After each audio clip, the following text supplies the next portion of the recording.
This episode is brought to you by the spring cleaning champions, Manscaped. This season, make sure to groom your carpets and the drapes with the leaders in below-the-waist grooming. Clear out that winter bush with Manscaped's Lawnmower 5.0 and watch your confidence bloom like the springtime flowers. Embrace the season and join the 10 million men worldwide who trust Manscaped with our special offer. Go to manscaped.com, use the code SHOW20 for 20% off plus free shipping. After using Manscaped, I can finally say I have caught the spring fever. Introducing the season's champ, the Lawnmower 5.0 Ultra. Their 5th generation trimmer features 2 interchangeable next-gen skin-safe blade heads, a standard one for taking a little off the top, and a new foil blade to go smooth wherever your heart desires. It also features dual LED spotlights to guide you through the darkest winter debris. Navigate with confidence in your delicate areas. Hate making a mess? Not to worry. This bad boy is waterproof. Shave in the shower, in the bath, in the ocean, anywhere you get wet. I love this thing because it comes with a compact case, and I take mine with me wherever I go. Spring cleaning doesn't just apply to the nether regions. Get the full grooming experience with Manscaped's signature Beard Hedger Pro Kit and Handyman Electric Face Shaver.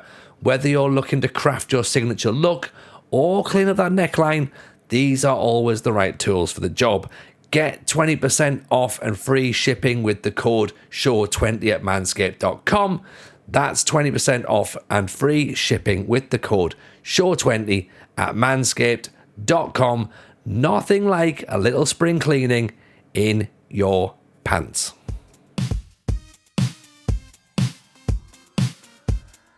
Hello everyone and welcome to another episode of the FM show. I am your host Tony Jameson.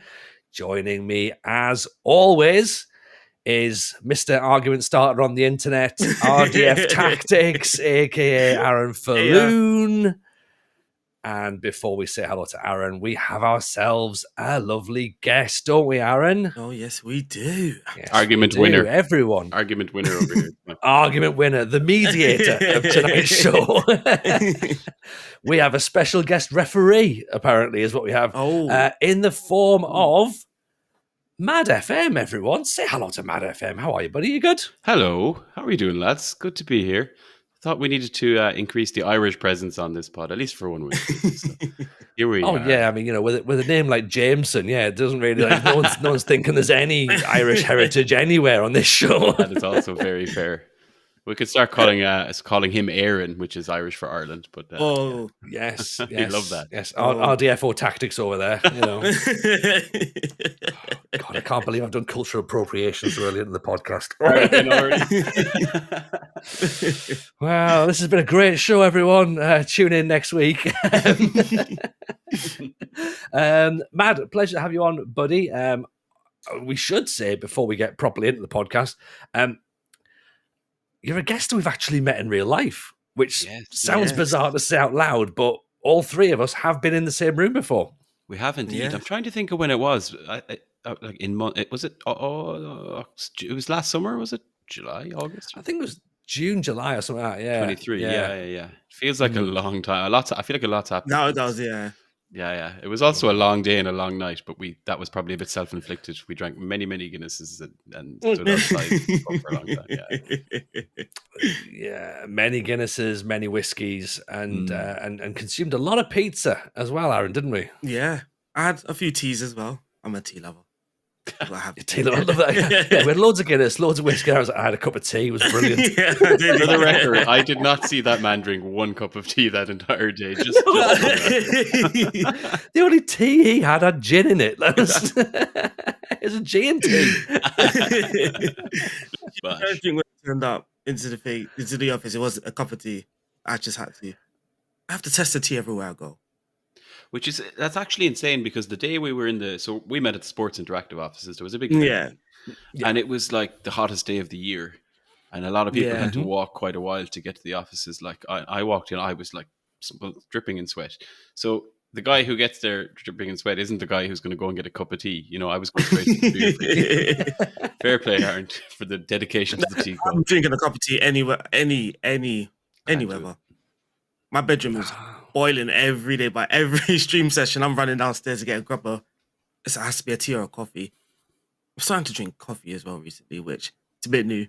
It's a bit of a new thing for me, but here we are. Oh, I feel like we've opened a door here, haven't we? Like, okay, welcome to the FM show where we start talking about our own personal growth. I've got nobody else to tell. I'm sorry. No. Let's talk about it. Like, I like the fact this is what people say. People say that men don't talk anymore. I think they should. Aaron, what brought you into the world of coffee, mate? You know, how tired are you? No, there's a coffee shop down the road where like there's got a big playroom as well, so it's mainly for kids as well. And then I thought, I'm not spending money to buy a cup of tea when I could just drink a cup of tea at home. So I just ordered a coffee. I thought, this is groovy. So I just kept ordering one. And now we've got coffee at home and everything.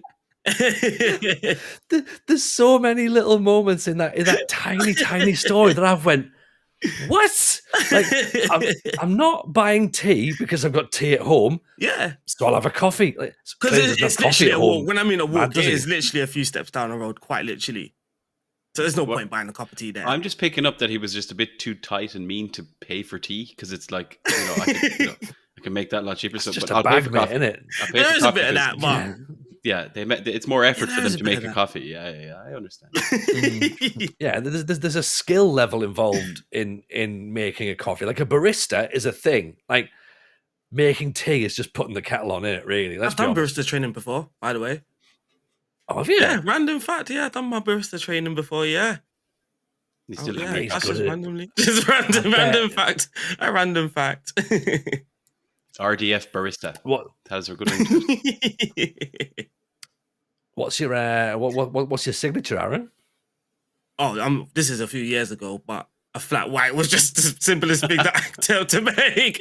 So I was on that. Anyone ordered a flat white? Yeah, I was on that. But I couldn't do like any of the designs, like the hearts and stuff. I couldn't do any of that. Just like a nice bit of froth. A nice bit of froth for you.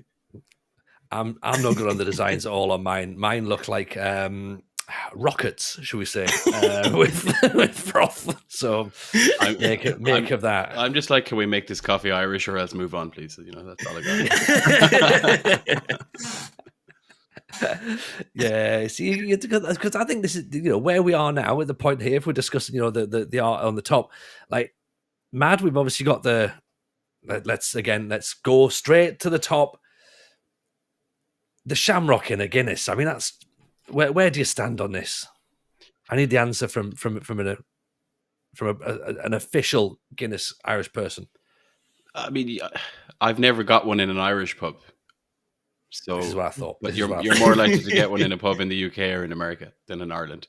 If you ask someone in Ireland to do it, they'll probably just tell you to F off and move on.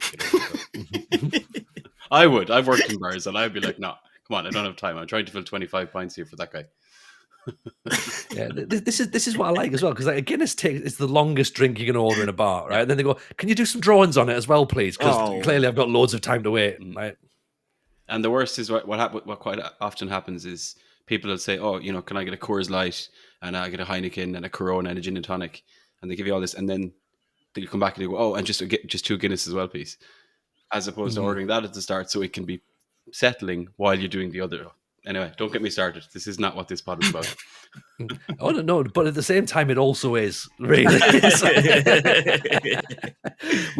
think what we need to start doing is we need to start bringing some of the larger problems of the outside world into the FM world, and we're the people that should be trying to fix it, I think. I don't think these are real problems at all. I think everyone's problem is very much sort of in its own little universe, isn't it? Yeah, exactly that. Okay, fair enough. We'll move on and we'll do some pleasantries, shall we? Because if we're not going to fix the whole, why do people draw in their Guinnesses, we're not going to do that. Aaron, how's your week been? What's been happening, buddy? I've just been busy streaming. Got right back into it. I just knew it. I told everyone that once I start streaming, it's just going to be a bug. Yeah, so I started streaming sometimes 2 days a week. We've got a saving spot of Rotterdam, And yeah, just heartbreak in the Champions League season after season after season. So this. Yeah, and it's funny that the episode today went out about FM being too easy and then me just having a little meltdown about the Champions League. It's just very cruel, and I don't know what it is about it. And then last year it was like, okay, these teams are better than us. And then this year we got Fiorentina. So we're in that 6th season and our team's pretty decent. At this stage, we're like, we must go through. So we're doing the draw. We're going through the draw and everything. We're sitting there praying we don't get Barca. We get Fiorentina. We're 8th in Serie A. So we're thinking, yes, this is the year. This is to get to the knockout. So we're doing the playoffs at the moment through the league phase. And then, yeah, Fiorentina at home, 2-1 up. They just got in the 91st. We took kickoff. They tackled, scored again. So they got the 3-2 win, 2 goals in the 90th minute. Went to their stadium. We scored in the 34th minute. So we're drawing now. And then they scored in the 91st. So that's 3 90-minute goals in 2 games. And yeah, I just had to call it a day. My heart was broken. It was at and that I just moment remembered me. he needed a coffee. Yeah. Yeah. Literally. And yeah, you just start scanning through your whole team and then looking at all those guys with the weak mentalities and the media handling style and everything. So now I went through like a little offline scouting session. I'm looking for these 30-year-olds again, those strong 30-year-olds, model citizens. I'm trying to bring them in now, and I've had enough of this. I've had enough of this heartbreak. Come on, kids, we're off to Costa for an espresso. Come on. Desperate times. Daddy's upset. Oh, mate, I feel it. And like you say, you know, the episode at time of recording, the episode has gone out. Last week's episode is FM too easy, and obviously I'm sure that will be completely fine, and all the comments will be completely appropriate, and it won't have caused any arguments anywhere in the world. So thank you, of course, for all those comments on that one. Mad, Aaron's just made a very interesting comment there, which I think we spoke about a little bit before we started hitting record. He's back streaming. You're sort of back streaming as well, because I suppose if we give the viewers a bit more background about yourself, we first met via blogging, podcasting, and then streaming. So you're the holy trinity. What's the phrase? Is it master of some like jack of all trades, master of none? Is that for something? That's a thing, right? Yeah, I'm glad you went with it, not me. Yeah, says the comedian, podcaster, streamer. Hey, we got a barista here trying to be talking about this. There's a joke here about something. Yeah, I suppose it kind of depends on what I'm up to really in real life, I guess, in terms of how I do FM things, I guess. It was blogging always at the start because I was traveling for a while, so I could do that obviously on the go. I've always been into reading, writing. You know, Tony, I was telling you, I'm trying to kind of go towards journalism in terms of career and all that kind of stuff. So I kind of naturally fell into blogging kind of FM. So that's where I set up my own blog, which is just maddfm.com. And then I started writing some stuff for the 5-Star Potential website. And that was obviously through Joe, Friday Night FM. And then obviously that kind of evolved towards the podcast and then probably evolved from there on to streaming. You kind of said I'm back streaming. It's hard to be back when you've not really been doing it properly, I guess. You know, I streamed during lockdown because I got COVID at Christmas one year, and it was when you had to be like 2 weeks isolation, and I got the positive test on like Christmas Eve. So I was like, well, that's Christmas done. My missus was gone home to France, so I was like sitting here throughout all of Christmas and all of New Year's in my apartment. So I was like, I wasn't sick, so I was like, okay, well, I can't leave. I'm just going to start streaming Football Manager and drink a load of cans. And that's exactly kind of what happened. And Tony, you'll remember that's when I was doing the whole Northern Boy save, that Newcastle save I was doing. So I love streaming. I think I haven't been consistent at it. I never intended to be consistent at it, but I live in an apartment with my other half.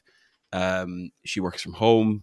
It's kind of hard to stream. Like, we don't have loads of rooms or anything like that. I don't have an office. Let me just put that out there. Another one of those first world problems. I don't have an office to stream, so it's hard to take over the room. Bad enough I do it 2 or 3 nights a week for podcasts.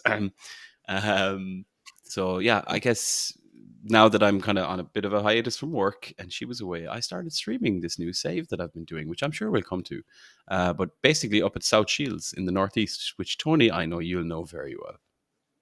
Very familiar, very familiar. There's a few former Sunderland heroes have been trending through the South Shields stadium over the last few years, and I think that's one of the interesting things that we've noticed is in terms of how you've put your how you put your content together. So not just the blogs and not just and the streams as well. You seem to have, and we mentioned this again before we hit record, is we talk about people being the guy or the person, like, so we always say Second Yellow Card is the Build a Nation streamer. Like, you want to know about Build a Nation, you speak a Second Yellow Card. You want to know about Moneyball, you maybe talk to the Cult of, for example, or Musterman.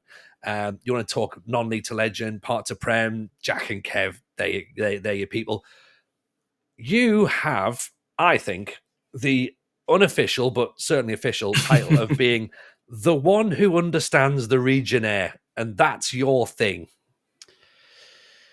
So yes, but it's also like I understand the Regionnaire because I didn't invent. I don't know if it's actually a word, but I kind of invented the word in the Football Manager context. So it's easy to be the guy who's the guy for that thing that when you came up with it. Not that it's super complex or complicated or widespread, but I guess it's something that wasn't commonly done. And I could just go straight into what it is, I suppose. Like 100%. This started about 2 years ago. I'm a Newcastle fan, and this was almost pre-Saudi takeover. Now, I'm a Newcastle fan for 28 years or something like that. A lot of highs and lows. But one of the things that always bothered me was obviously the downfall of Newcastle when you compare the 90s or the early 90s going through to the 2000s and coming to now. As you go to see, like, let's say, watching England and all these major tournaments, I'd just be like, oh, look, no Newcastle player in that squad. And then you look at the under-21, say, oh, yeah, no Newcastle player in that squad. And then you look at the 19s and there's nothing, So it was basically like, where are all the players from the Northeast? You used to have your Brian Robsons, your Paul Gascoignes, your Chris Roddle, Peter Beers. Like, there was a time, obviously Alan Shearer, right? I don't even need to go into And then, going back through the last 10 years, 15 years, it's Andy Carroll, Stephen Taylor, Sean Longstaff.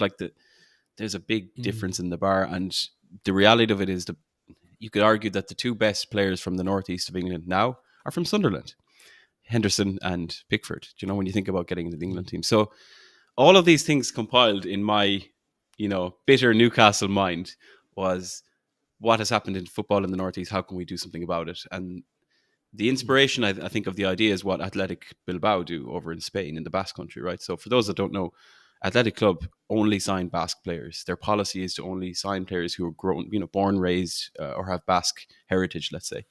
And that's where you see the team they have now, and that's where their players get sold for such extortionate fees. See Kepa Arrizabalaga, 75 million, for example. So it's taking that model, and in the Football Manager context, it's going into a club and applying that model. The game is not designed for this. Football Manager is not built for this type of save. Like, when you go in and apply this model, the board do not know this is the ambition where you're trying to only, sign players from a particular region. The staff, the scouts, the recruitment focus, the meetings you have, nobody has any idea you're doing this. So there's no sympathy. So in the original save I did, it was pre-Saudi takeover Newcastle. I think it was FM22. So it took over Newcastle, and obviously, they didn't have the same kind of money, and therefore the ambition wasn't the same, which was good. And what we did was, originally, I think I set out to do it in 5 seasons. I think we did it in less, is to migrate the club to this policy where you only sign players from the northeast of England, where Tony's from. Tony, you might have got signed in that. We would have had a chat. Well, yeah, I am. I was. Well, I don't know if I am still, but I was in the database at one point, so maybe I would have been potentially. I was lying, Aaron. He wouldn't. I wouldn't sign for Newcastle. No, I'd be like, no, I'm not having it. I love mad to bits, but I'll be like, oh, do I? No, I'd rather not. I would literally pay you in Guinness. So I mean, it's okay. Okay, yeah, right, fair enough. So, I don't know. We'll see. So that's the idea. You go into the club, and you choose a time frame how you want to transition the club to this kind of what we call the Regionnaire model, right? So you're tied to the region around you. It's players and staff. So basically, in my case, I was going into Newcastle. You have the northeast of England. Obviously, England is convenient. There are 9 official regions, so geographically you can divide them out. And then what you do is you use your player search filter in FM to actually identify players who were born in a certain region, certain area of the region. So it takes a little bit of time. I remember spending considerable couple of hours typing in, place of birth is Newcastle or Sunderland or Middlesbrough or Hartlepool. Yeah. That went on for 84 lines in the player search. But also as well, sorry to jump in also as well, when you're doing this, if, for example, you're typing is born in Newcastle, it really helps if you know that there's a Newcastle upon Tyne and a Newcastle under Lyme and a Newcastle near Belfast, for example. I mean, Aaron, have you had any experience with this sort of issue? No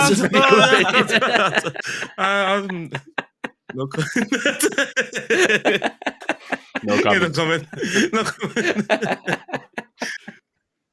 I'm going to do a Regionnaire save in Yorkshire. Oh, it turns out there's loads of players from New York are available. Oh my God. Yes, that actually. Sorry to hijack. No, but that did happen to me early on. Now, in fairness, it didn't cost me. I did solve it by just putting at the bottom, and nation of birth is England, and then you just avoided a lot of that. So I think the worst thing that happened to me there was a Dudley, and there's a Dudley somewhere in the northeast, and there's also one near Birmingham, and that kind of messed around for a while. But anyway, it helps you then obviously identify the right players. In that case, we're managing Newcastle, northeast players only. Potential signings at the time, when you start to save, and you can get some interesting ones who you might not realize were born in a certain place. So the obvious ones, as I said, might be Henderson or Pickford. But one that surprised me, Giovanni Reina, whose dad Claudio played for Sunderland, and he was born in Newcastle, in Sunderland. So that makes him eligible. Now, were we able to sign him? No. The relegations probably didn't help in that save, but we won't go into too much detail on that. However, we never got sacked.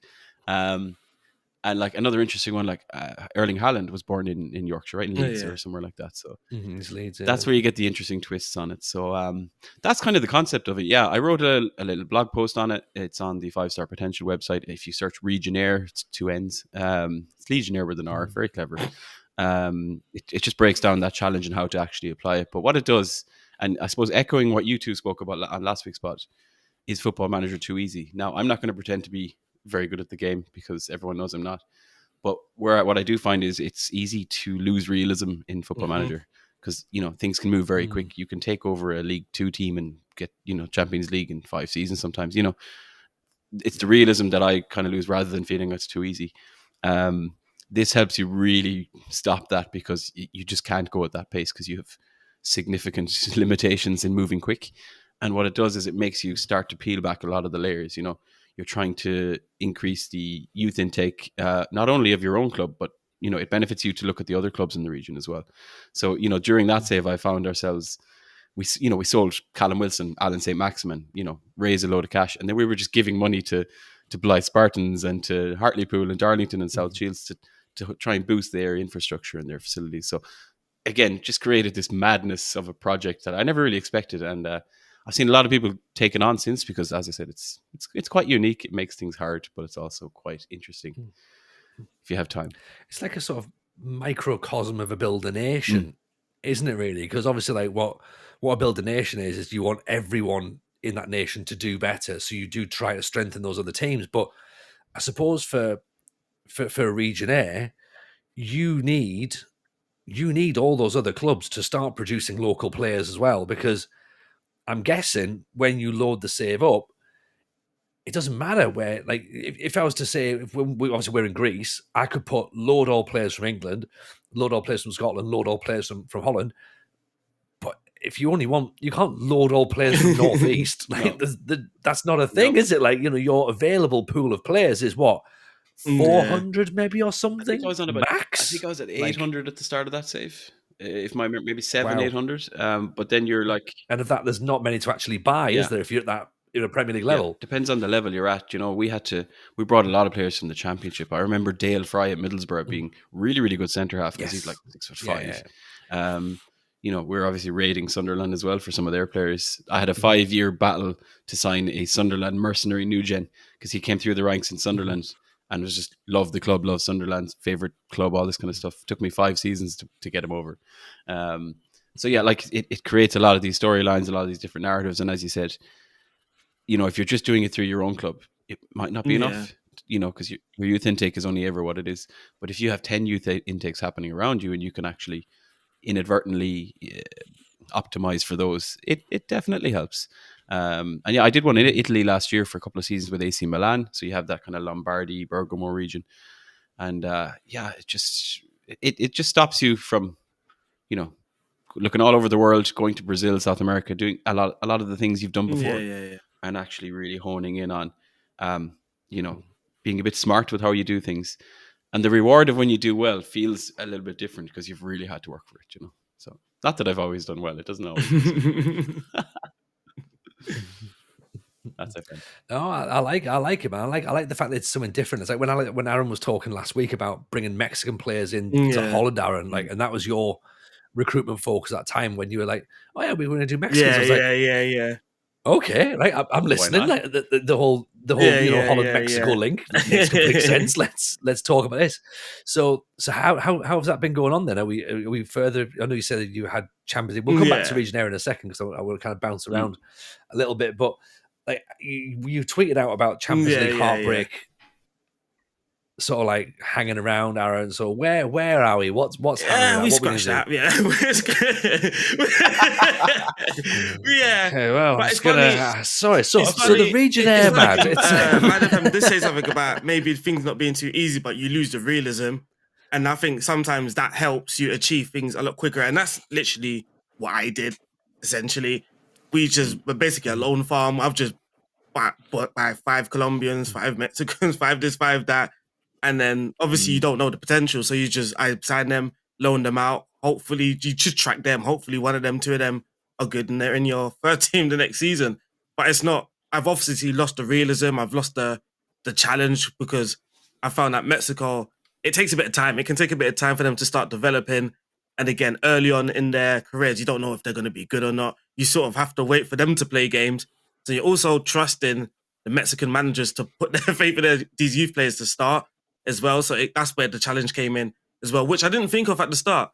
So yeah, it got a bit tough. And the AI doesn't always do a great job. Exactly, the AI managers, like you could take a new gen, like you could take the same new gen, put one in your team and one twin with the exact in an AI team, and he just won't literally that. Develop the same way. And where so you're trying to where I sort of lost my focus was using the recruitment focus. I wasn't pleased with the results I was seeing, so I just started moving over to the player search. And then I started doing searches and then I started broadening it. And you start seeing that one look and you're like, oh, he reminds me of Gabriel Batistita. You just sign him, you think, yeah, that's just the one. And then you see another one, then you see another one. And you're just like, all right, let's just have fun with it sort of thing. So that's where I went with the save, I think, like when you get into those sort of like styles of saves, it can be really, really tempting to just be like, I know it's my rule, but it wouldn't be the end of the day if we bought someone. I mean, look, yes, he's from North Yorkshire. It's a bit like the Northeast. Berwick is technically the Northeast. Maybe his mum and dad were originally from there and they've moved. Like I don't know what the situation is. Like it is tempting because you see a player who would make a massive difference to the team you're currently at. And it's just that strength of not clicking on it and following it through and going, no, this is the rules. And there's only me that the rules really apply to. And all I'm doing is just, nope, I'm digging my heels in and I mean, one of the signings was because the player scored against me. So I do that natural thing. He scores a banger. You just click on his profile to see his attributes. And I was like, he's available for what? So then, you just sign him as well. And just like, you just let loose. You let loose. Very quickly, while the show's on, have you remembered, if this is YouTube, to hit like on the video, subscribe to the YouTube channel, and leave us a nice little comment as well, because that really helps everything out. Makes the algorithm pick us up, puts us in front of more eyes. That'll be great. Gives us a bit of conversation to go with as well. Obviously, if you're on Spotify, just subscribe on Spotify, leave us a little review, leave some comments on that as well, and join the Discord. Come and get in the Discord. Come and have some conversation. That's where it all happens. There's loads of people having some great stuff in there. We can talk tactics, we can talk game modes, we can talk player searches, we can talk real football, we can talk anything over in the Discord. So all those links in the description below. Basically, it helps us. It really helps us get the show in front of the most eyes possible. So if you can do all those things, that would be awesome. It'd be much appreciated. But yeah, back to the show. But the save wasn't really... I wanted to have that Mexican flavor, but it wasn't really based or like really structured on that. Whereas the Regionnaire save, it sounds interesting. I'm not gonna lie. At first, it sounded scary. I'm like, I would never do that. But as you spoke through it, I'm like, actually, I'm picking up a lot of interesting ideas, and this sounds really fun. Like, it's not that hard to implement. The save is hard to succeed in, but like doing the save, implementing it, setting up your filters, applying the rules, as Tony alluded to. The game doesn't know you're doing it. You have to apply the rules and stick to them, right? Yeah. But like you're almost like self-managing the save constrictions or the save structure yourself, because the game doesn't really facilitate it. But it's not hard to act like it. It sounds overwhelming, but you're like, okay, I can just sign players from this place. Yeah. Once I create my filter, okay, I know what I'm working with. The staff is a slightly trickier one, because if you want to do the whole thing, you can say, right, equally the staff members I sign are going to be from, for example, the Northeast or from a particular region. I'm scared. The challenge is obviously the quality of staff you can get, but also the data on the staff isn't super perfect. So I legitimately, and I've been doing a new save, which I'm sure we'll come to in a while, which is a Regionnaire. I've had my followers in chat online researching where might this guy be from, because in Football Manager it says unknown. Oh, yeah. And like we've had people going on to LinkedIn going, no, well, this guy's a scout or an analyst and he studied in Northumberland University. So he was, Is this like the WWE get out clause? Isn't it? Like coming in from parts unknown. It's just like... yeah. But that's what it is, I think like the player data is a lot more detailed than the staff data for sure. But there's ways around it. But equally, if you're going to, it's kind of an all or nothing thing. You don't have to do the staff, obviously. But if you really want to, which is funny because I've done it in the Northeast, and the only staff member and person in the club that's not from the Northeast, when you look at the screen, is me, because I'm down as Irish as my manager. Well, they need to get a proper Northeast manager in there, don't they? That'll be yeah. I suppose. Well, you mentioned there that the game doesn't know you're doing it. The fans don't know you're doing it either. Nope. And it's like that thing, like how much. So again, I suppose that could have an impact with the fan dynamics in the game, because obviously there's certain clubs where the fans really do have an influence on the team. So if you're, not really sticking to what the fans want, and you're like, why are you not buying fantastic players? Like, because we're trying to get a bunch of local lads in. Like, we don't want that. We want... You can't tell them. There's no mechanism. Yeah. You do have some, sometimes you have in your club vision. I think if you're looking for a club to do this in, obviously you got to take out your globe or your atlas and start spinning it around and then just choose a place, right? Or it helps if you have a particular place that's kind of close to your heart, or you've been there even, or you have a particular club or players or whatever that kind of connect to there. But it helps to have a look at a club and look at their club vision, because there are some clubs that actually look at local area and developing young players, obviously through the youth intake and local players in the region. There are some that actually favour it, but obviously in this world, not many. You're also going to be, imagine picking a Regionnaire save, Aaron, and the club vision is sign high profile players. Yeah, you're getting sacked after like a year, aren't you? Like, can't do it. I don't. Now, again, the kicker there is you can do a Regionnaire at a big club, right? So I mentioned there I did one at AC Milan. So like there are some big players you're able to sign. Like I think the first player we signed would have been Federico Di Marco. Actually came from Inter Milan to AC Milan. Controversial. Yes. I had to sell Theo Hernandez to make that happen. That didn't go down well. But like if you were to think about it, you can do it in London, you can do it in Manchester, because there are big name players from these areas, right? If you were to do one in the basic. I mean, my English geography is superb, obviously, but if you were to go up and do one in around Manchester, Liverpool, that kind of part of England, right? You could sign Trent, you can sign Rashford. Like there are still big name players that go with it, but you still need to do your admin. You still need to do the hard work in terms of ensuring you're churning the players through. Yeah, I suppose if you're just buying players from the southwest, like you're not going to get too many. Like if you can only sign players from Torquay, like you're not going to be like doing great guns if you're top of the table Premier League. I've seen. I guess Yorkshire's a pretty good one as well, because Yorkshire's is the biggest county in England, so that catchment area is huge. To have a possibility for a Regionnaire save going on there, obviously York, Leeds, Sheffield, Doncaster, Huddersfield, all those Hull. I suppose you could technically argue, Yorkshire as well. I've seen, and it's someone that we're going to get onto the podcast in the future. A guy called Michelino, I don't know if you've come across him. There's a Swedish guy, creates databases. He created an entire world on one database. Country or their own media outlets, their own FA and stuff. They had a website for the FA, all entirely fictional. And he's created the Yorkshire database. So we spoke to JM Thoughts on Patreon that came out on Monday, just gone. He's doing this Yorkshire League on his save at the minute. And we didn't even get around to talking about this. We'll get him back on and talk properly about it. But that feels like Regionnaire amplified. So not just doing just the Regionnaire. The entire database is just Yorkshire, essentially. So it's like Yorkshire is to take over the world, apparently. That would be meant. If that's what's going to happen, we're all screwed.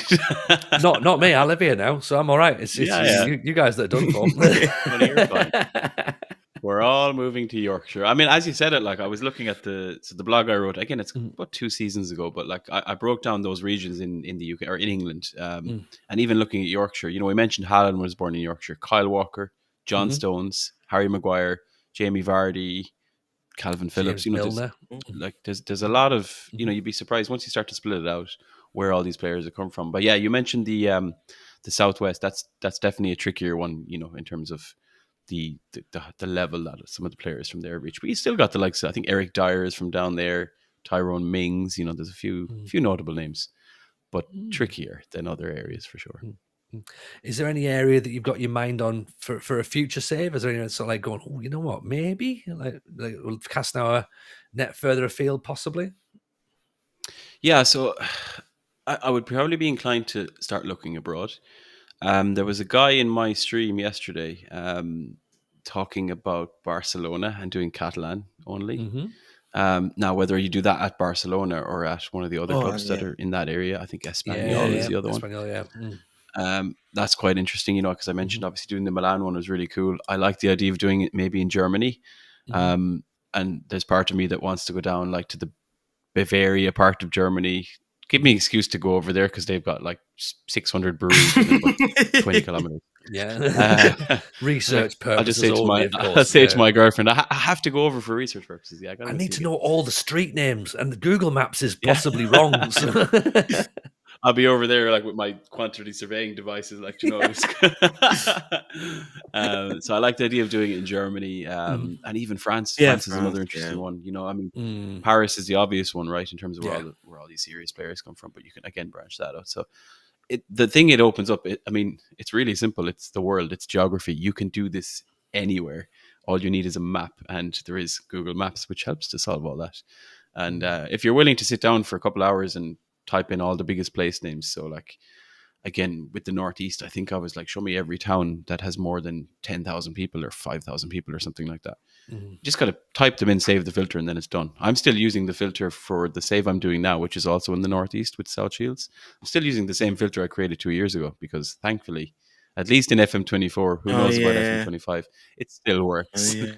I thought you were about to say, thankfully, there's been no changes of the county lines. Because thankfully, there's been no changes, in terms of where the council sit. I don't believe so. No, there's different lines about Brexit, but this is. I don't think they've changed anything inside the country. Yeah. Oh man, I think it speaks to me a little bit, Aaron. It is speaking to me. I'm actually thinking yeah, it's got to be my next save, to be fair. And the moment he said Spain and then Catalan, I was straight away. I was like, oh, Espanol, it would be fantastic to do there. Yeah, but nah, it does. I'm actually thinking about it right now. I'm literally at the end of this podcast. I'm going to be doing my research as well. I'm 100% jumping on this now. This just sounds too. I can't miss this. There's next week's episode of Aaron's Regionnaire save in Espanol, and the episode after will be Aaron going, we couldn't do it. It was too hard. We sort of made the promise that we have to win. We still have to make the promise. I made the promise that we're going to win. We scratched that and I went for a coffee. Yeah. I promise you. I only drink Catalonian coffee now, I'm afraid. Yeah, I promise you we're not going to end the save until we win the Champions League, but man, I'm 6 seasons in and I'm burning it.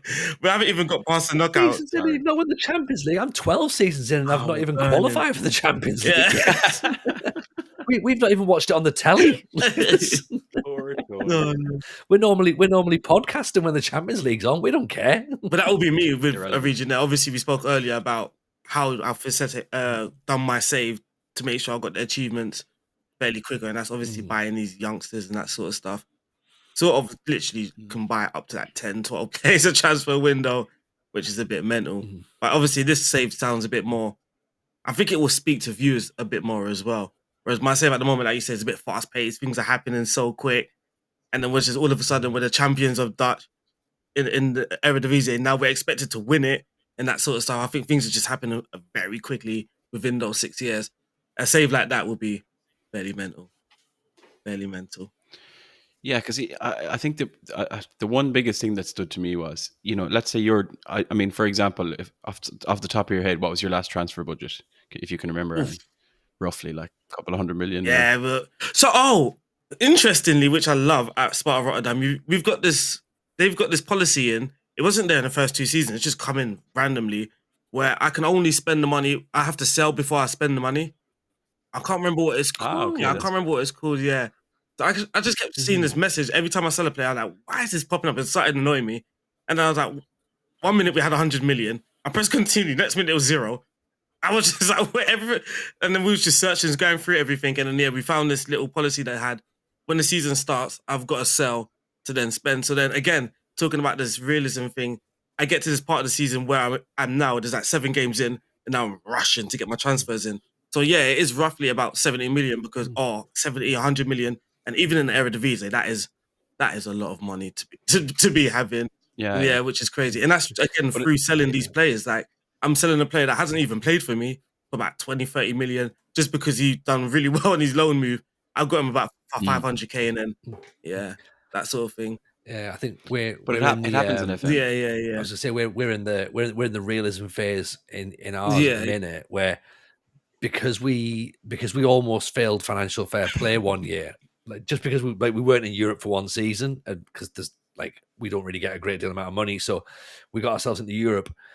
Because we missed out, we were almost going to fail financial fair play. So it's like, right, clear the decks. Everyone's got to go out. We brought in, as I was saying, Mad, before we started hitting record, like we spoke about the last few weeks, we've brought in this quote-unquote moneyball approach to recruitment where we're going, right, have we got someone who's doing what someone's doing but for cheaper and get them in, where we're now in the position where we've got what we think we want, but we spend a lot of time looking for players going, they might be all right, they might not be, I don't know, like I'm if buts and R's and all that sort of stuff.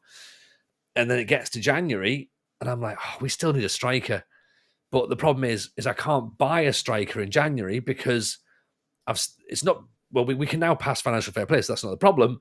But I've now going, I can't buy a striker because he won't get registered for Europe. Yeah. So do I want to buy a striker to get me through the rest of the season, who's going to be upset because he can't play in Europe? So he's actually not really going to be much use. So am I in the situation now where I'm just having to almost not write a season off, but go, that's as good as I've got, irrespective of whatever I've got in the bank, which by the way isn't very much, about 5 million quid. So I'm in a bit of a tough spot at that point. And this is how tough spot I'm getting. Job Bellingham is currently being retrained to be a wing-back. This is where we're at. He's a midfielder. He's been a deep line forward. We're now wondering, is he going to be a wing-back? And in 200 days, he can become a Greek citizen if he wishes. So we're going to try and call him up to the national team as well. For the Hey Joby, how would you feel like? How would you feel like doing a degree in sports science while you're at it? Because we've got a roll up. I was gonna say, I think for a Regionnaire, I think I would be like in a top league. I think like the Premier League or Serie A, because I do feel, or not Serie A, but it could be Serie B and then obviously get promoted, and I'm already in that top league, because I do find myself at the moment in the same, even in the Eredivisie, where I'm very good in Eredivisie, almost too good for Eredivisie, but then the moment you're in Europe, it's just crash and burn. But because we get knocked out so early, I have this like long period from like February to the end of the season where it's just a write-off. I'm just playing games, know I'm gonna win, and it just feels like it's all a drag again, and then I have to go again, sort of thing. That's why like today I was a bit like not annoyed, but it's just been like, oh, I've got to do this all over again. And I just wanted to fight for something. Now I've got nothing to play for, sort of thing. That's what it feels like. Does it then play into, and we touched upon it a little bit last week, does it play into what are your expectations of success on the game? Because thinking about this, Lama, who we had on a few weeks ago, was talking about doing a Regionnaire where he's managing a team in Sweden, which links into what we're about to talk about for a previous save of yours as well, Mad. Managing a team in Sweden, but he was only buying players from the north of Sweden, like, which was where that thing was. So you're talking like 1,000 people or something. And he was in like the 4th division or something. And he was like, this is so grim. It is unbelievably grim. But for him, it wasn't about winning the Champions League or even probably getting to the top division in Sweden. It was about, that was my parameters. That's where I am. And if I just don't get sacked, that is success at that point. Yeah. And the reality of it is, even if you're in a relatively high league, that it's still similar, right? Again, unless you take, like, if you go in and take over, you know, a really big team and you just run them into the ground, you're probably going to get sacked. But, you know, to what Lama said, it is about implementing the policy, migrating the existing players out of the side, getting good cash for those.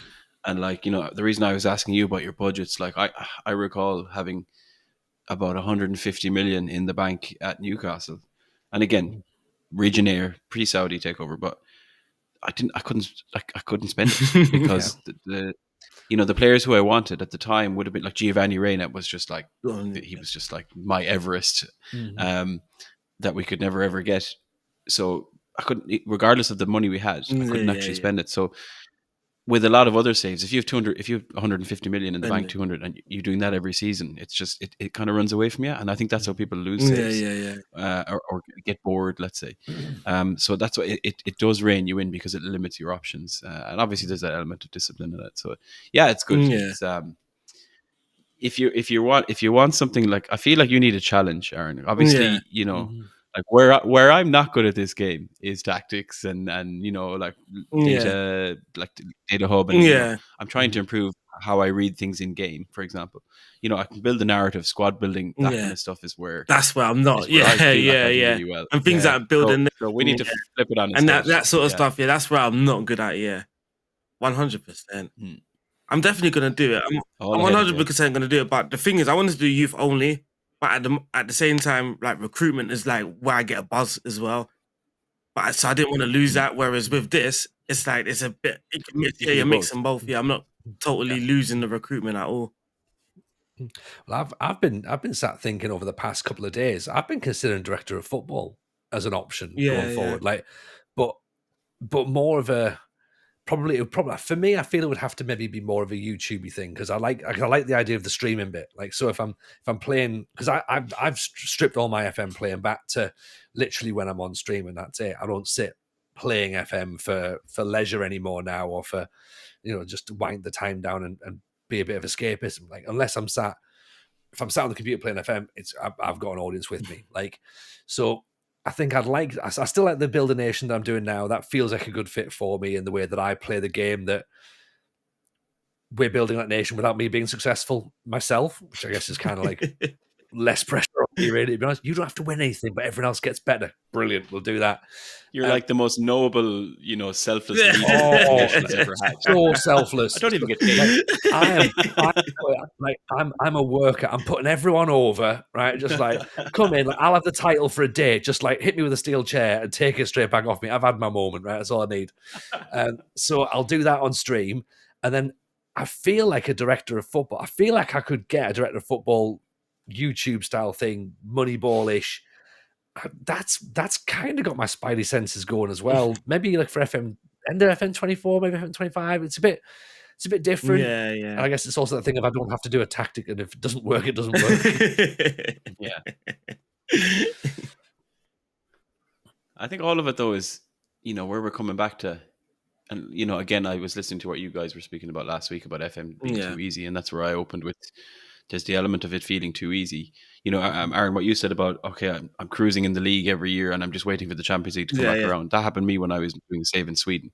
Won 5 leagues in a row. So I was basically just waiting for the league to finish and then do the Champions League. But obviously, as you said, the gap is huge. So it became a bit boring. That's why I didn't Save. But bringing in these types of challenges, the Regionnaire, the youth only, the director of football, the money, like this is, I think of it like Save management, as in like you have to manage your own Save environment so that it doesn't get out of hand, because FM kind of can let it happen. It's not hard.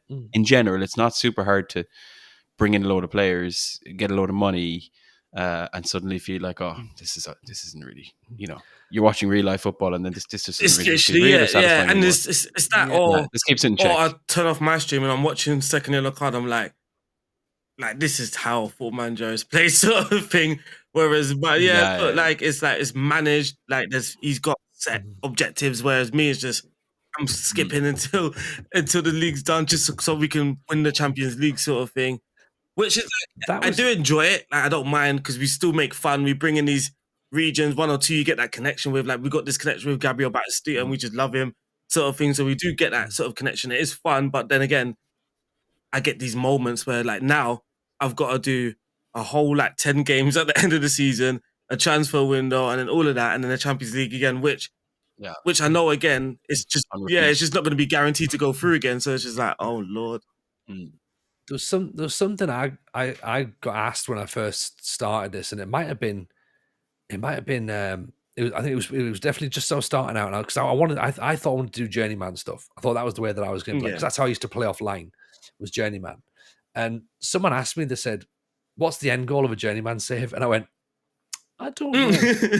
Don't really know. I don't really have an end point. Like, and that made me think, and I was like, oh yeah, like what happens? Like when's the save done? Like, will I just know? Like, and if I've got no sort of direction with it, there was no objective. Tony's like Forrest Gump, when he just keeps running. He's like, I was running, and then he's like, I'm going to go home now. I'm tired. A journeyman save is a lot like a box of chocolates. Just me with the hey, like, hey. And then so I was like, right, okay, so I want to get a point. So then I started doing this British Steel last year. And then for me, that lost the realism, because I started out in Northern Ireland and I made my way across the water, and we built ourselves up into, I went across to Celtic, and then I had to leave Celtic to go to TNS because I had to tick off a trophy. I'm like, well, that's not a natural progression as a manager, really. But then I got but some got back in the Premier League, and then got myself up to Spurs, and I won a couple of European trophies at Spurs. And I was like, am I going to get the Premier League done? I don't really know. Oh, Banbridge is available again. And I went back down to the Northern. I'm like, that's not really a thing. No. I fell out of love with it, really. Whereas this right now, this sort of Build a Nation, I'm just storytelling at this point. And that's where I'm like making it as realistic as I possibly can. And sort of, getting the story and a bit of experience going on, and having some fun with it. And that's the biggest thing is you're still enjoying a save that you started 6 months ago. And I think when I did the Regionnaire for the very first time, it was the entirety of FM22. Now, if you think about the guy I do a podcast with, who probably gets through 6 saves in a year and plays the game, like, Which again, like Could all you the ones, imagine? but Could you imagine doing a podcast with a guy who gets through 6 saves a year? imagine. To be But fair, though, like some of them it's are and complete. So it's yeah. yeah, But I suppose what I mean is like, it it had the longevity to do that. As yeah. in, I didn't get sick of it, and I do get sick of save. I just I did this Sweden save where I had notions of winning the Champions League with the Swedish team, and then it just became, it was on repeat, like you said about your save in the Netherlands.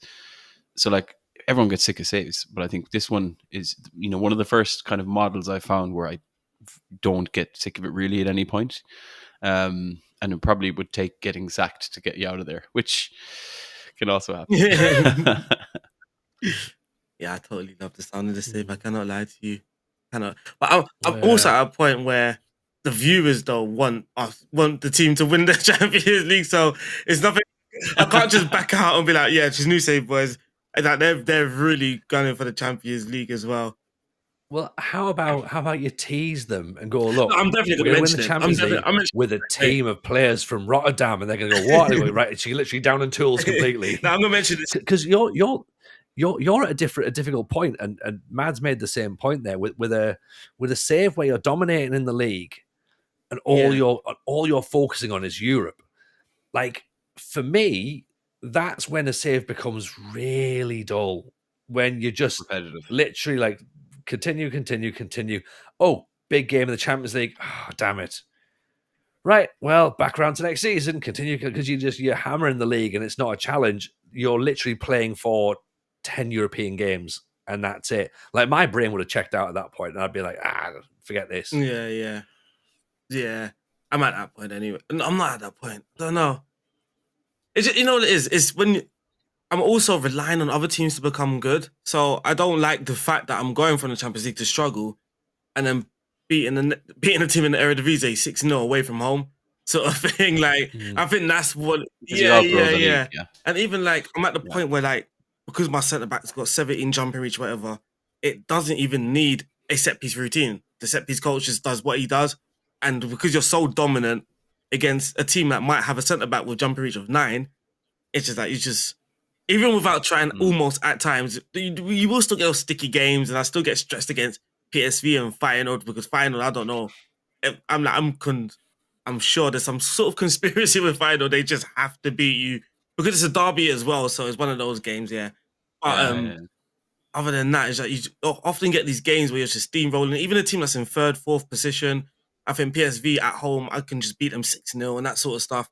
And it's just like, sometimes it's fun, like when you're in the mood and you're just dancing to every goal. But then when it gets to like 7 or 8 games in a row, it's just like, okay, like, it's like, okay, I can feel the realism. It's just totally gone, sort of thing. And we're just running completely in our own world. So that's where I'm sort of at. So I wouldn't say I dislike the save, but at the same time, I'm looking for that sort of Regionnaire. Regionnaire's just speaking to me. It's speaking to me. I cannot lie to you. There's nothing wrong with that. Like, if, I think bottom line, if you get to a point where, when you play FM, what ideal situation is when you're not playing it, you want to play it. Yeah. Right. So if the now is making you feel like you don't really, if you're not feeling like, I really want, then it's time to think about it. We're halfway through the FM 24 cycle now. You still got about 5 months, maybe 6 months, depending on FM 25, which is a whole other bag of cats. Oh, can't wait. Depending on what happens there. There comes a point where you should make a decision, because you have to enjoy it. Otherwise, You've just mentioned FM 25 there, Mad, and we don't normally talk about it on the main show. I've started on the Patreon episodes. I've started asking at the end of the conversation, what do you want to see in FM 25? If you could pick one feature, what would it be? I've had some great answers. What would yours be? Be able to tell the board that you're doing a I was just about to Regionnaire. say, I was just going to say. But in some way, I guess you could tell the board that you've got an idea. I don't know, some sort of your policy. For me, you've got like the central part of it is whether it's Build a Nation or Youth. I feel like you can't do enough to engage in conversations or influence things like your recruitment policy, i.e. Regionnaire, things like your youth intake, I really want to see have players coming through from Mexico. Let's target Mexico for youth intake, right? If I'm in Netherlands, right? Let's forget about why you'd want to do that, right? If that's a thing, it's like Wolves and the Portugal thing back in the day. They were able to say, right, we want Portuguese players coming through. So, like, when I do my Regionnaire, my recruitment focus is pointless. It just can't be used. My scouting recommendations are pointless. It can't be used. Now, I'm not saying they need to build a Regionnaire in Football Manager, right? For the small percentage of people that are mad enough to do it like us. But you should be able to be a bit more expressive about what you want. And even with a youth intake, we mentioned nationalities or specific personality types, or even something as simple as, look, my left back here is 33. My backup left back is 28. I need to make sure, we really need to focus on left backs in our youth intake. And then you get a youth intake through and you don't even have a left back. Like that kind of stuff, to be able to influence more of those structural things for me would be lovely. Yeah. I mean, I could tell you other things, obviously, about animations and graphics and all that, but the fundamentals for me would be that. I like that, because that, again, particularly the youth focus, really sort of like speaks to me about planning for the long term and having that greater interaction. Like, again, I think Lama spoke about something similar, saying, like, looking at you improve youth facilities and you don't get you don't actually see any improvement for a couple of years, which is understandable. It makes complete sense, but it would be really nice to maybe get an alert saying, right, you know what, there's a 13-year-old or a 10-year-old who's just come in through the ranks. Like, he's could be a talent. Like, you're not going to hear about it. Aaron, you may have mentioned it. You know about a player that's coming through the youth academy because fans know about these young players. So you might not get this player for 5 years, but there'd be whisperings just coming in the news items going like, oh, we've got someone, like, hang fire, in a couple of years. And then when you see him, you're like, oh, there's that guy they mentioned, like, he's finally come through. That would be great, because if you could then focus your attention on this, then it would really help with that long-term planning. Because, as you say, there just isn't any, really. Very quick one while the show's on. I want to talk a little bit about Patreon, because some of you might be thinking, why do we sign up for Patreon? Should we sign up for Patreon? Well, I'll tell you what, how's about this, right? If you consider signing up for Patreon, there's tiers between £3, £5 and £10 a month. You will get early access to all these public episodes. They're normally out on a Thursday. You get them at 8 o'clock on a Wednesday morning, so that's over 24 hours in advance. You also get an extra bonus episode every single Monday that is exclusive to Patreon. It won't be seen anywhere else. And it'll be with myself, maybe like an FM creator. It could be a musician, a footballer, a journalist. It could be anybody. We've done some special shows in there as well. We've done started doing a watch along with Second Yellow Card as we watched Goal 3. Spoiler alert, it's dreadful. That's on there. There's the Insomnia Gaming Festival show. That's on there. There's the Christmas special show, which has got Dupe and Breezy and RDF and myself going through some Football Manager legends. We've got other watch-alongs planned as well. We've got some special ideas. And of course, as part of Patreon, you can suggest those ideas as well. And if they're good, we might start making them. So you got that. Plus, of course, you can send us your tactics for the Tactics Garage. And there's even a tier, which means that we will help save your save. So if you're really struggling and you need a little bit of TJ, or probably more likely RDF Tactics love, and making sure your save works perfectly, then get signed up to Patreon, patreon.com/the FM Show Pod. And of course, if you have already signed up, we appreciate your support so much. It means the world to us, and it really helps get the show growing, and it means we can do some cool things. So thank you very much. If you can afford to support, patreon.com/the FM Show Pod. Back to the show. You've just triggered something on me here, Tony. This is Football Manager pettiness at its best. The only thing I can think of that exists that compares to what you've mentioned is when a youth player gets poached. You do find out that before you ever see them. Yes. When in my region here previously, this happened about 3 times. And again, bearing in mind, every youth player that comes through the intake in a Regionnaire is important, as in you need to be able to see them. We were writing down the names. So, for example, Arsenal have poached, youth player Tony Jameson, right? Now, the youth intake comes through. He might not necessarily be there in the Arsenal youth intake. Sometimes it might be the season after. I was writing names. We were doing Twitch commands to remember the name. And every time there was a youth intake, we were looking back to go, if he was good, I'm going to be pissed. They've taken him away. So there is that element. So we were literally like writing down the name and then circling back a year and a half later and going, was he good? Because if he was good, he could have played for us and he's gone. And that happens now in real life because I see some players at Liverpool. There's literally players at Liverpool now who are from Newcastle. And they just didn't get signed by Newcastle, you know? Yeah. So that's like, that's what it's all about. So there is that sort of youth intake preview, right? You do sort of get that. But I was saying in the stream, so in the stream, I think it was a few days ago, we was talking about this head of youth development and blah, blah, blah, blah. And obviously we're going to get the younger generation as well that are just playing FM for like the last couple of years and stuff, but they don't know that it takes time. So I'm talking, but I realize that this is the first time a lot of these people are actually hearing this, what I'm saying, and they don't, why is my youth intake rubbish? Like, that is literally the constant thing. Why is it rubbish? Why is it rubbish? Why is it rubbish? Why is it rubbish? And it's just like, I've done this, I've done that, I've upgraded, blah, blah, blah, blah. And it's like, yeah, now you've got to that point, now wait 3 more years sort of thing. But they don't know that.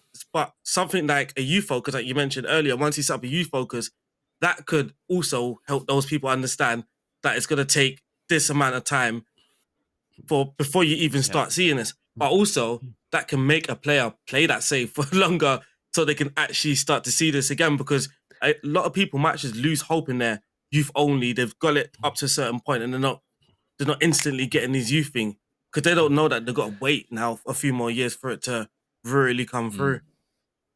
It could also help as well if the club's ambition is to develop players using their youth system. All right, cool. Let's work together. Let's get this done. Yeah. Like, I'm on board with the same idea.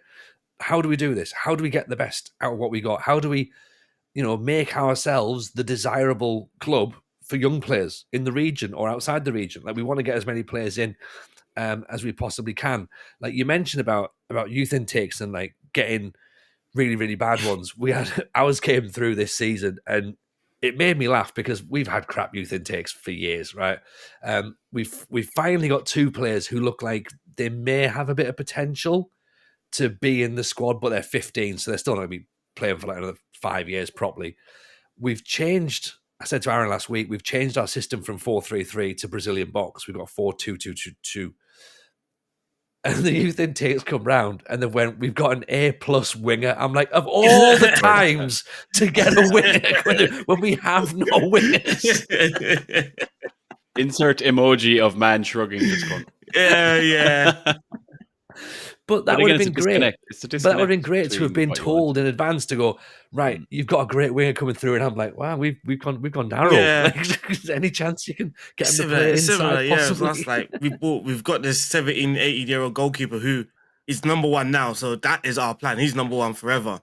And it's like youth intake, boom, A+ goalkeeper. And they're like, I'm sorry, lad, you might just find a new club from now. And there's but again, if you was able to communicate that in some way, then that would be really nice. There's a gap that needs to be bridged. There's a disconnect. I can't think of the team. Maybe it's Barcelona. I'm trying to think. I listened to it on a podcast recently. But whatever tactic the first team employs, like the formation and the philosophy, it's implemented at every layer all the way down to their youngest youth team. It's so Ajax, isn't it? The Ajax academy goes all the way through. Maybe it's Ajax. Yeah. But they play the same style, the same formation. So like in theory, the players are being molded to suit the future state. Now, obviously, manager changes probably throws a bit of a spanner in that, but even at that, we can't really do that in FM. Yeah, obviously, you can tell the under-19s to play a certain way, but to Tony's point, if you're playing with no wingers and you get a winger through, and then again, that all depends on your head of youth. It can depend on your head of youth on what he likes, which is it really shouldn't be down to him really in the grand scheme of things. But also, you might have this quirky formation. Like the Brazilian box, which no head of youth in the game is going to have that as their preferred formation. But would that be something that maybe the technical director could influence? Like, again, we've got these roles in the game that seemingly do nothing, really. Like, they're nice to have, but I don't really think having a technical director has ever improved my team at all. Correct me if I'm wrong, of course. Leave a comment below if you can give me exact examples of when a technical director has massively improved your club. But if you were doing that, let's expand upon this idea then. You come into a club, you want to have a top-down philosophy to go all the way down to the bottom. We're going to play this style of football. We're going to play this way. This is the tactic. This is how I want every single person who walks through the door to be. Then that technical director has to become the most important member of staff you've got to hire.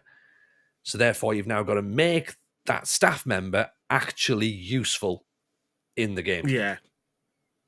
Exactly. Yeah. And it's almost on you, like if you're going in to say, and again, we can go really extreme on this, but you might say, okay, this is going to be our tactical style. This is going to be the formation we're going to use.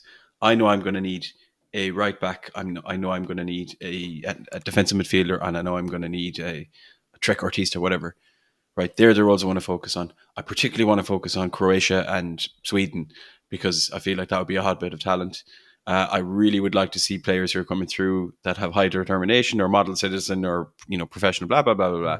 Now, without going out of hand, if it doesn't happen in your youth intake, right, you're asking for too much, or you got to be more patient. But at least you can then start to roll that back, decrease what you're asking for, and then you'll start to see it coming through. Okay, I'm starting to influence things now. There's finally 2 left backs. Maybe they're not going to be any good, but at least they're trying. Okay, next season then. Whereas now, there's just no disconnect. It's a bit of a magic 8-ball, I find, in the youth index. Especially now with so many game modes, like different ways people play the game is so popular now. Like youth only is so popular, and adding that sort of stuff in the game, I don't think it forces you to play anyway, and I don't think it's really directed to a certain player style. I think it just improves the gameplay. In my opinion, it just improves the gameplay. And it's something that you can opt out. Like, if you're only just there to sign elite players, you can literally just press that, just delegate it, basically. Yeah, just delegate it. You don't have to do it, sort of thing. But it is something that can just improve gameplay. You don't have to be a youth-only save to do this as well, sort of thing. So could it be, for want of a better phrase, almost hidden in the game? So, for example, right, say you don't want to do this top-down hierarchical structure, technical director thing, right? If you go into a club that's got a technical director, okay, all you would do is you'd basically toggle all his responsibilities out, so he's not having that level of influence. Yeah. But you could then toggle it all on, which would allow you to really focus in on your youth-only Regionnaire save. But then he brings more to the table than would be if we left all that switched off, or if we took some of the responsibilities away from him. And that could be a way where you're not necessarily making the game harder, easier. You're just increasing those game modes to make them more the game for you. Customizable and a bit more like, if I want a bit more like sort of twist on this, recruiting to a specific DNA, it doesn't feel like it's a bit like youth training already, right? Like you can opt in to do it or opt out to do it. If you opt in to do it, then you can actually make use of some of the coaches, because if you just randomly assign it, they might have your attacking coach doing 3 different things, whatever, which loses his effectiveness on a certain coaching rating, whatever it is. Whereas if you're manually doing it, you're hands on the training schedules as well. That's something that you can opt in to do, or you don't have to do it at all in the game. So it could be something similar, just to recruit. You focus. You can call it you focus. They have recruitment focus in the game. They can call it you focus. Now, Miles might tell you that a manager may not do this. The way that's often this is like, this is why we'll never allow you in FM to choose, putting hot dog vendors outside your stadium, or choosing the kit and blah blah blah. But I think that managers who've been at a club long enough are definitely having an input into shaping the type of players as they're coming through and how they're trained and developed. And Conor Bradley is an example for me. Like, I'm sure that Klopp has known about Conor Bradley for many, many years, what he's able to do.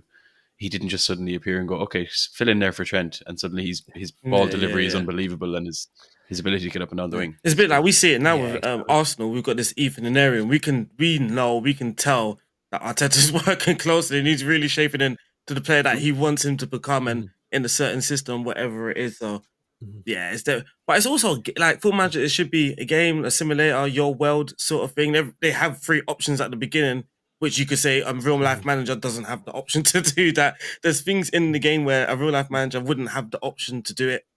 But I just think it increases. But it just increases Football Manager, and it could increase a player's game time on the game, sort of thing.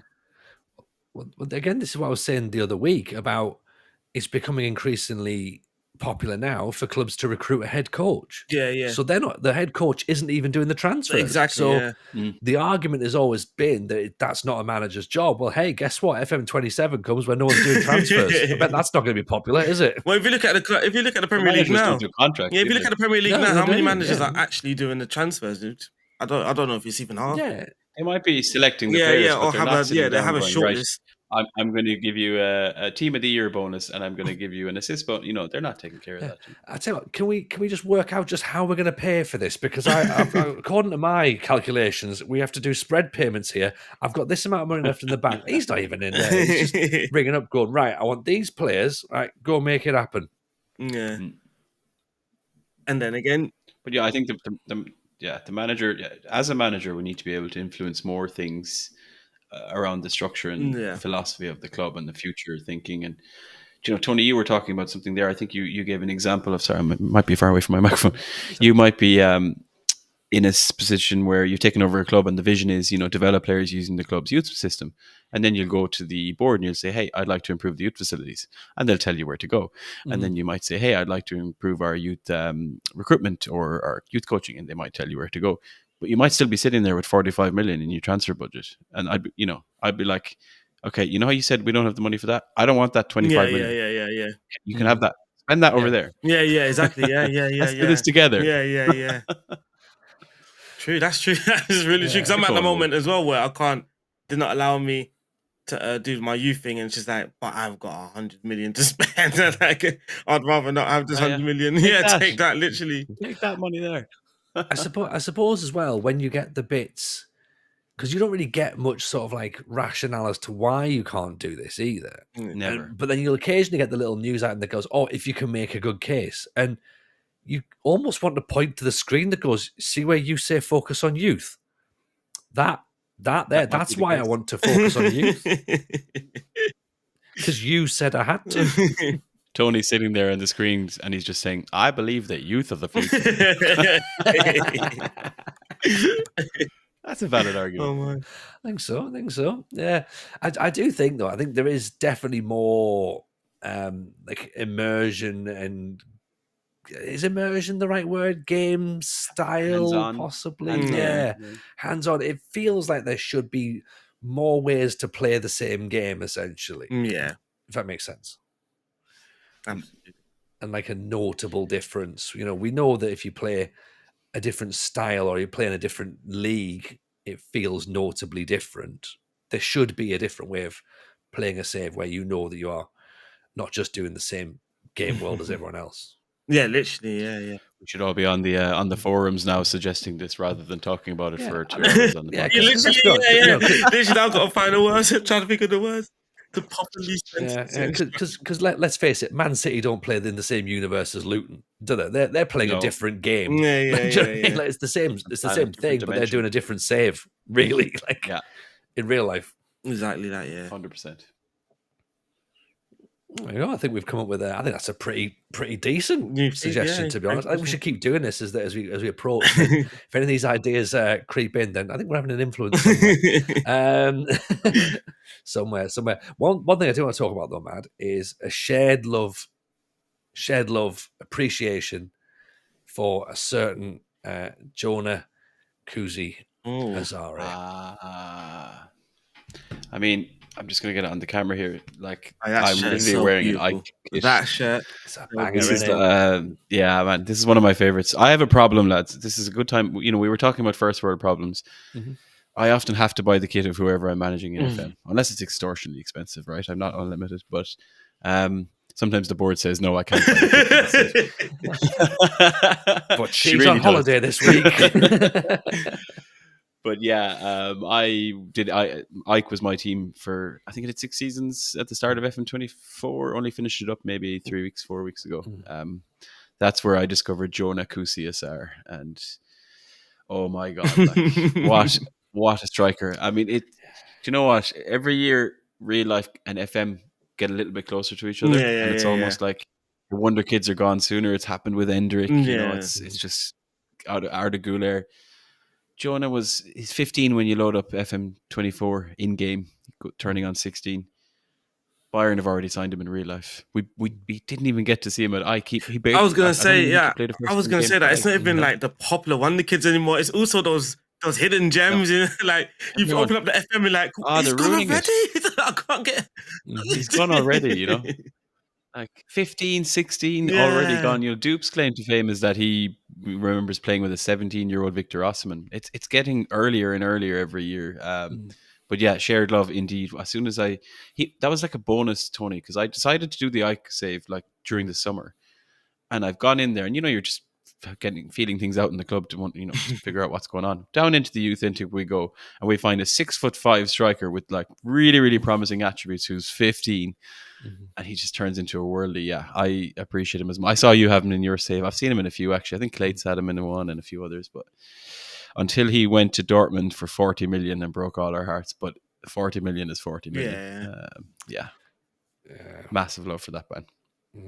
Yeah, definitely. We ended up having to we brought him in. We brought him in on loan from Bayern for that January spell. Got him in January, and he scored. I think he scored like 15 goals in 19 games or something, or 16 and 19, and he was the league's top goal scorer in that short space of time.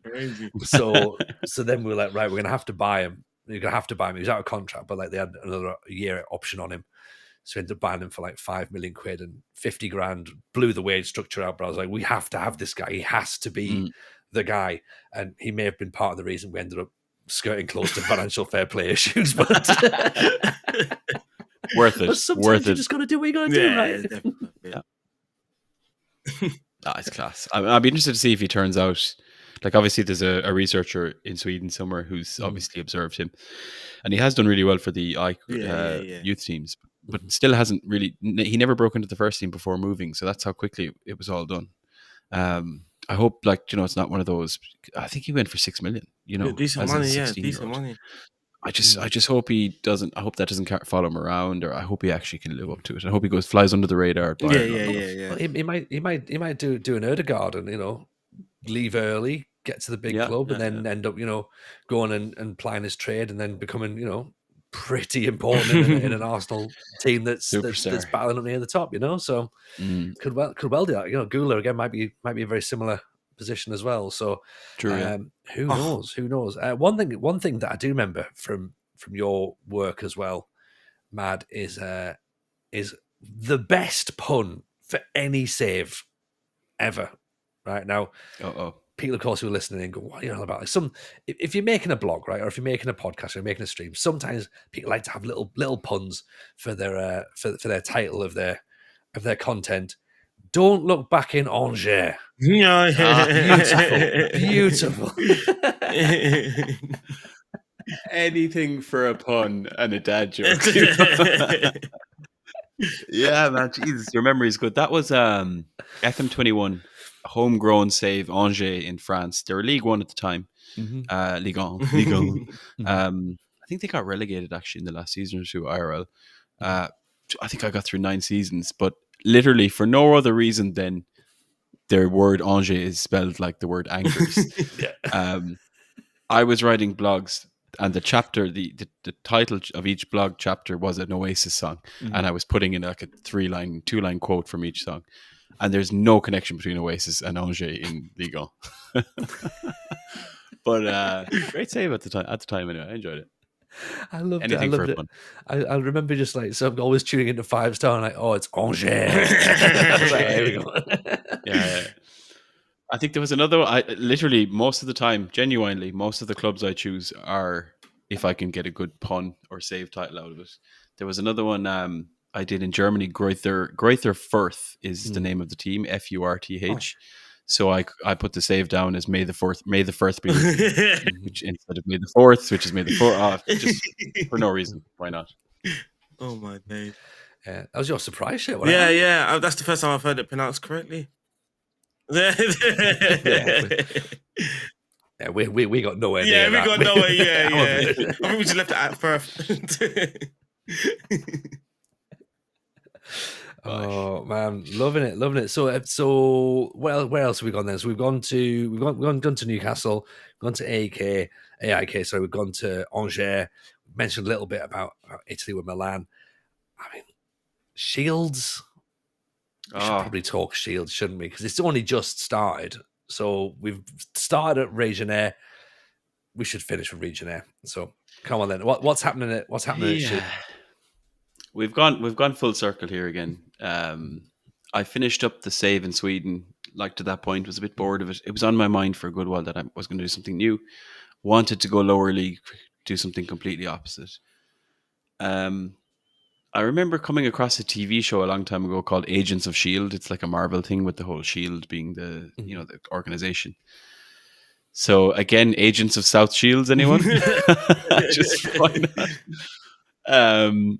But yeah, literally, I've been talking to a few guys like in Discord and stuff, and there was talks of the lower league and then the Regionnaire coming back. And as I said, I did it with Newcastle FM22, Milan FM23. Possibly we'll do it again FM25 because again, it's a big world out there, places to go. So we ended up going, right, I could do the Northern Boys thing, obviously because it's close to home, close to the heart with being a Newcastle fan and having done the Northern Boys before. But with South Shields, it's Vanarama National League North, Tier 6. So it's a completely different spin, as in like none of the players we would have really been looking at for Newcastle in a Regionnaire are even remotely close to what we'd be doing in South Shields. So similar idea, yeah. Northeast only players and staff at that level. I ran the same filter through. I think we had about 300 potential players you could sign, which is when you think about it, a player pool of 300 who are interested is, and then you're thinking about the difference in quality and all that, like it severely limiting. But equally, that's where you're like, if you can unearth a couple of gems. Or you kind of build up a relationship with a loan, getting a good loan from Middlesbrough or Sunderland or something like that. And that's where we started. Yeah, I'm only in season 1 now. I think we've played about 30 games. So I've been streaming nearly every day this week. As I mentioned, I'm kind of off work at the moment, which is a bonus. And it's the fastest I've ever gotten through a save. But one of the things that has happened, so I came in to the club. The club had a 15,000 per week budget, 15K. We had one centre back, aged 37, same age as me, who was on 1,500 per week. So 10% of our wage budget was on one guy, 37-year-old centre back. Makes sense, right? That guy needs to go get a sports science degree as well. I need to make him do 2 jobs for that price. So kind of I was looking at it. I said we'd give ourselves 1 season to get rid of any of the non-Northeast players. There's quite a lot of already eligible players in the squad because it's South Shields, of course, at that level. And then a problem happened around September, October. We had all this takeover talk happening. I'd noticed when we took over at South Shields that, when you look at the vision, it had said that the board or the owner status was looking to sell the club. So that started, that whole takeover kind of process talks initiated and carried on for 3 months, right? Every week, let's say twice a week, I would get 2 notifications back to back. One would come in and it says, takeover talks hit the rocks. Then another one the following day, takeover talks continue. It was the biggest will they, won't they, Ross and Rachel of the Football Manager community. I had that Blind Spartans for a bit as well. Make your mind up. Come on. So, and the problem was, so like, made a couple of signings, very basic, just to fill in the squad at the beginning. Used up all my budget on my scouting range that I possibly could. So like, we used up all our budget just to be able to scout England. That's how limiting your budget is. And then by the time we wanted to start selling players, because there's no transfer window at this level, only in April for a month, like the old school windows, bring back those days. Suddenly we're in this embargo. I can't buy anyone. I can't sell anyone. I've got no scouting budget. I can't do anything. So I just had to play a load of games. Which sounds strange, right? But that's a lot of what we've been doing this week on stream. I've got a lot of stream time in this week over on Twitch. And yeah, like a lot of the same guys that were watching me do Northern Boys with Newcastle 2 years ago are back. Like they love the idea. A lot of them have done it themselves. And this one is just a completely different layer of complexity, difficulty, and just a different spin on it, even though it's the same area of England. It's completely different players. Well, completely different everything. I've just thought of a different problem, really, from Newcastle to Shields, because at least when you're at Newcastle, you're you're looking for players within the region, and you can probably attract them. With Shields, if you've only got a 300 player scouting pool, essentially, what happens when that player from the local area gets good and leaves? And that's going to happen. That's going to happen a lot. And you're like, my whole thing is he's not meant to go. Yeah, be fighting a losing battle, I think, on that front, and that'll be okay, because again, that's where we'll need some cash, because we'll need to raise the facilities and the recruitment, like staff. We can't hire any staff. There's no budget for anything. Do you know what I mean? I had to offload a player just to pay a loan fee of 20%, which was like 400 quid or 300 quid a week or something. You know what I mean? That's how tight it is.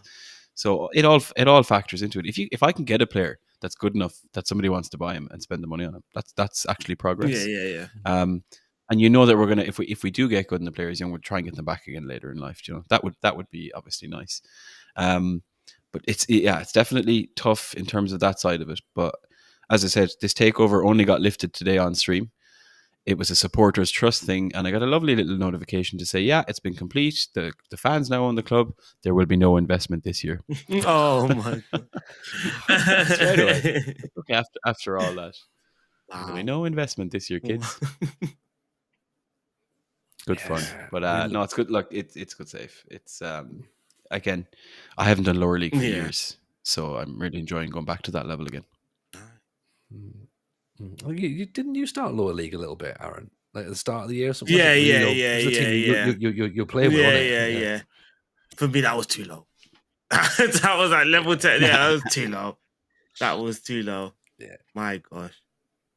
And I couldn't understand the rules as well, because like you get two teams who get promoted or whatever, but they go into different leagues, and like it was just it was I didn't know what was going on.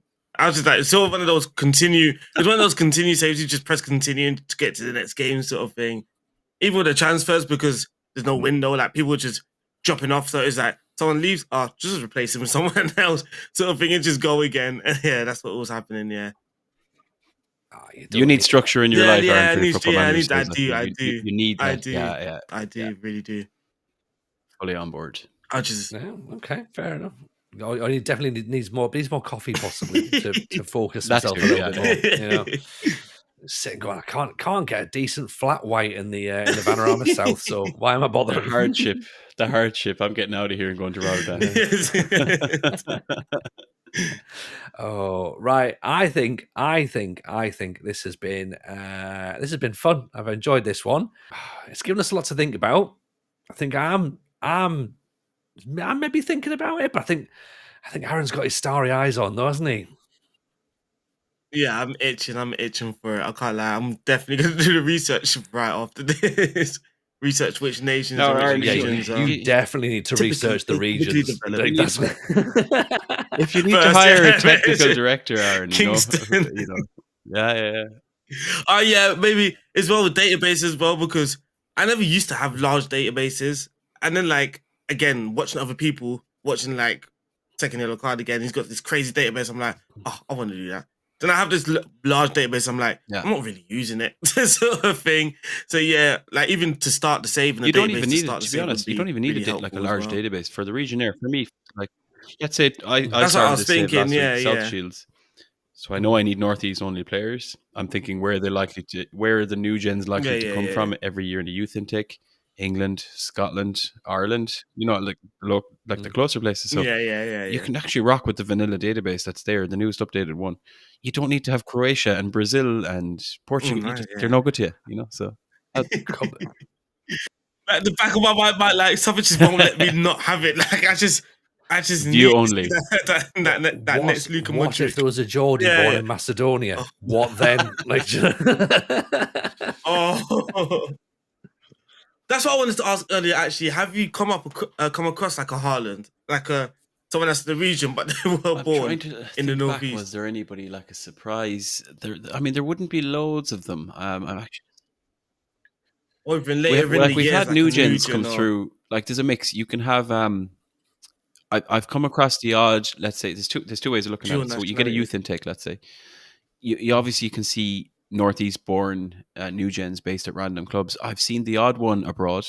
So what I've done in the past is like have Serie A, have La Liga just there, the top leagues, never mind the rest, so that you can actually get access. So I've seen a few of them. I remember actually there was one in Germany. But what it also allows you to do is, like when I was doing the Milan one, for example, I could see Italian players coming through in the Tottenham intake or the Villa intake. Yeah, that's interesting. Yeah. Do you know? We've got that useful in that sense as well. Yeah, because it can be random. But it's so rare that you won't miss out. Like it's so rare you won't miss out. Like the other way around, it's not like, oh, there's a slim chance that you might get, like you said, a Welsh guy coming through the ranks at, Torino. Like it's not going to happen. There's a Welsh lad bagging about in Brazil. It's just like, what? But he was born so I thought, first in my head is like, why is someone in Brazil scouting the Welsh league in the first place? So again, you do that thing, you start going down that rabbit hole, going through his history, like he's got no previous club. I'm like, huh? And then you go to his thing, you go to his nationality. He's just Welsh. That's very random, but just Welsh. If you don't add the Brazilian league, you'll never know that there might have been a Welsh player. Yeah, exactly. Yeah. You don't know. Interesting. This is, you know what? And then that's a different level of complexity, isn't it? Trying to go, we will see. We'll see. I think this has been fun. This has been fun. I think there's definitely some things to carry on in the future. Mad, before we start plugging yourself and finding out where you are, we should say a big shout out to our brand new Patreons who've joined us this week. So we've got Joseph Ward, JM Thoughts, Hutchison7, Neil Bathgate, and Mikkel Korhonen. Apologies if I pronounced that wrong, but I'll certainly try. Aaron, if people want to go and get more Patreon content, where do they get that? They go to patreon.com/the FM show pod. That is patreon.com /FM show pod. I'm not going to lie. That's the first time I did it without having it on the screen and everything. I was prepared. I'm not going to lie. The moment you said Patreon, I had it in my head. I'm locked in. I was locked in today. Yeah, I'm not going to lie. I had my milk. I had the tea earlier when we started. Then the missus brought in the milk. That's right, Mad. So when it's not on the screen, he can do it. But when it's on the screen, he doesn't know. I'm all over the place. Yeah, I'm all over the place. Yeah, so obviously, appreciate anyone who, of course, has signed up for Patreon. You can sign up for as little as £3 a month. And that does go towards supporting the podcast. And you get early access on the public episodes. And you get an extra weekly episode every single Monday, including some special ones as well, where we've done things like Watch Goal 3, which is awful. So, of course, you can suggest more bits and bobs as well. Come and join the Discord. And Aaron, social media? The FM show, you call me off guard that time. You call me. I'm pretty sure he does this on purpose. I'm pretty sure. Yeah, he caught me off guard that time. But again, the FM, go on to Twitter and you can find us at the FM show pod. You caught me. I'm not gonna lie. Do you want me to do it, Tony? Mad. Where can you find our work? But more importantly, where can we find your work? I believe you're the FM show pod. No, my work, as I mentioned, jack of all trades, master of none. Twitter is where I probably make the most noise. It's Twitter X. One of the lads I know calls it Twix. It's at MADDFM _ because there's some other lunatic out there with one follower that has the MADDFM handle, and I'm not talking about that anymore. Also, the blog, as we mentioned, has all my old saves, maddfm.com. And you can hear my voice on the 5-Star Potential podcast, which I'm sure some of your listeners may also be aware of. We're all in the Football Manager podcasting world here. We're all friends, Tony, aren't we? Uh-oh. Absolutely. Big shout out to the 5-Star Potential. Great podcast. Definitely go and have a listen to it. And go on, plug your other one as well for your horrible thing. Oh, no, we won't plug the Newcastle one. But I did because I don't stream.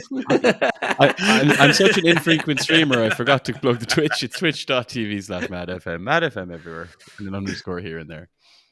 Oh, yes. Excellent stuff. Right. I think that was fun. I think it was genuinely fun. So, Mad, a pleasure having you on. Obviously, we'll get you back on at some point to discuss more things, Regionnaire, and no doubt some other saves well where Aaron can go, I tried it, I didn't like it. I think you're going to like this as well. I think this could be your thing. Yeah. It's the recruitment that has me. The fact that and the recruitment has a focus to it as well. I think that's what's got me. And it's structured. You can't say, I'm just going to dip my toe in Brazil for the side, and you can't. There's no way you can do that sort of thing. Yeah, I'll just see if there's a lad from Leeds lives in Brazil. I'll just have a little look. Yeah, that would be my dream. Yeah, or in Serbia. Even better. Lovely stuff. Should say as well, by the way, thank you to everyone who's taken part in the community challenge. If you haven't started that, the links are in the description and in Discord. We are currently managing in Portugal. We'll do a bit of an update for everyone who's smashing that challenge on next week's show. I guess that's pretty much it, to be honest. Thank you so much for listening. Hope you all enjoyed it. Everyone, stay safe. Take care. Mad. Thanks Aaron, for having me. Appreciate you both. Take it easy, everyone. We'll see you next week. Have a good one. Want to learn even more about Football Manager? Subscribe to the Patreon. Just visit patreon.com/thefmshowpod. Don't forget to rate and review, and follow along on the socials at the FM Show Pod.